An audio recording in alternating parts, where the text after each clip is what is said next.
নমস্কাৰ 5 মিনিটছ কিচেনলৈ স্বাগতম। আজি আকৌ এটা নতুন ৰেচিপি লৈ আহিছো আপোনালোকৰ ওচৰলৈ। আজি মই বনাবলৈ লৈছো চিলি এগৰ ৰেচিপি এটা। তাৰ কাৰণে আমাক লাগিব বইলড এগ, ময়দা, কৰ্ণফ্লোৰ পাউডাৰ, পিয়াজ, ক্যাপসিকাম, কেঁচা জলকীয়া, নহৰু আৰু red chilli sauce, green chilli sauce, dark soya sauce আৰু ভিনেগাৰ। প্ৰথমে কণীকেইটা বইল কৰি বাকলি গুচাই এনেদৰে কাটি লওক। আৰু এতিয়া অলপমান ময়দাত অকণমান নিমখ দি বেটাৰ বনাই লওক। বেছি পানী নিদিব, অলপ ডাঠ কৰি ৰাখিব।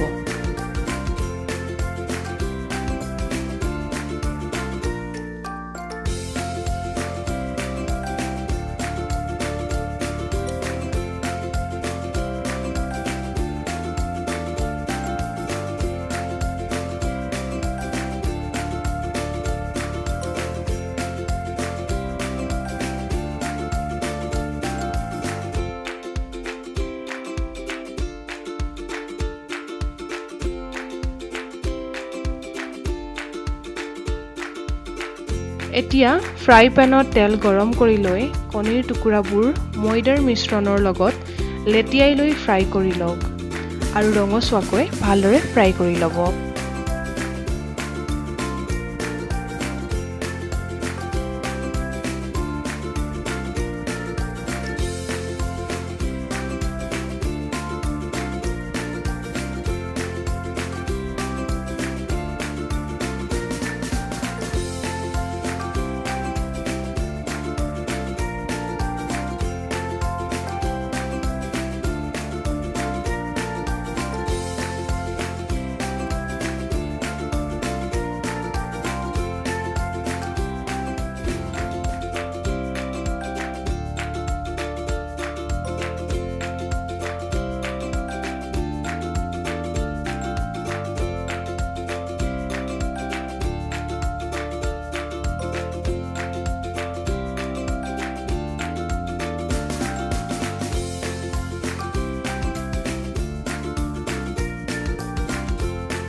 এতিয়া মছলাৰ কাৰণে ক্যাপসিকাম, পিয়াজৰ এনেদৰে কিউবছ বনাই লওক।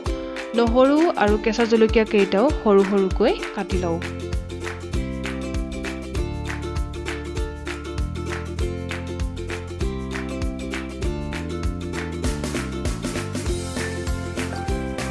এতিয়া ফ্ৰাই পেন বা কেৰাহীত অলপ তেল গৰম কৰি নহৰু আৰু জলকীয়াৰ কাটি লোৱা সৰু টুকুৰাবোৰ দি লৰাই দিয়ক আৰু লগতে ক্যাপসিকাম আৰু পিয়াজৰ কিউবসমূহ দি লৰাই থাকক।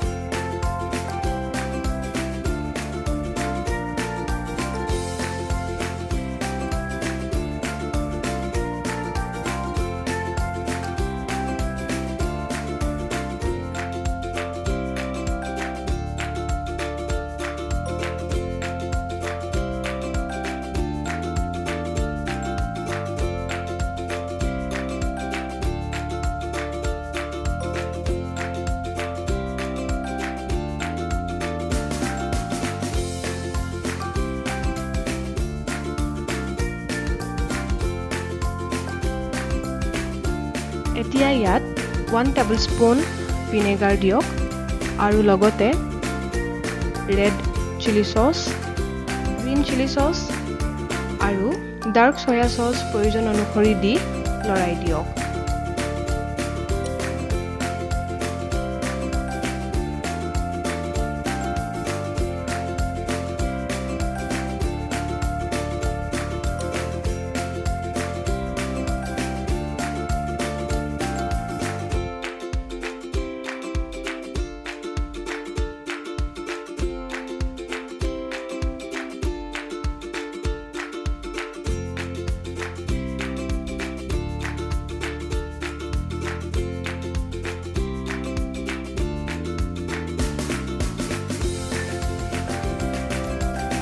আৰু এতিয়া এটা বাটিত অলপমান কৰ্ণফ্লোৰ পাউডাৰ আৰু পানী মিক্স কৰি মছলাখিনি দি দিয়ক আৰু অলপমান টেষ্টৰ কাৰণে নিমখো দি লৰাই দিয়ক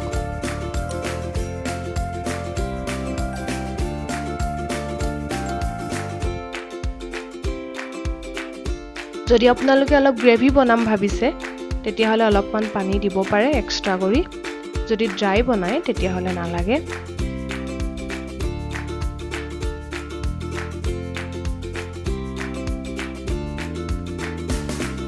আৰু এতিয়া ফ্ৰাই কৰি লোৱা এগ কিউবছবোৰ দি লৰাই দিয়ক আৰু 2 মিনিট মান পাছতে নমাই থব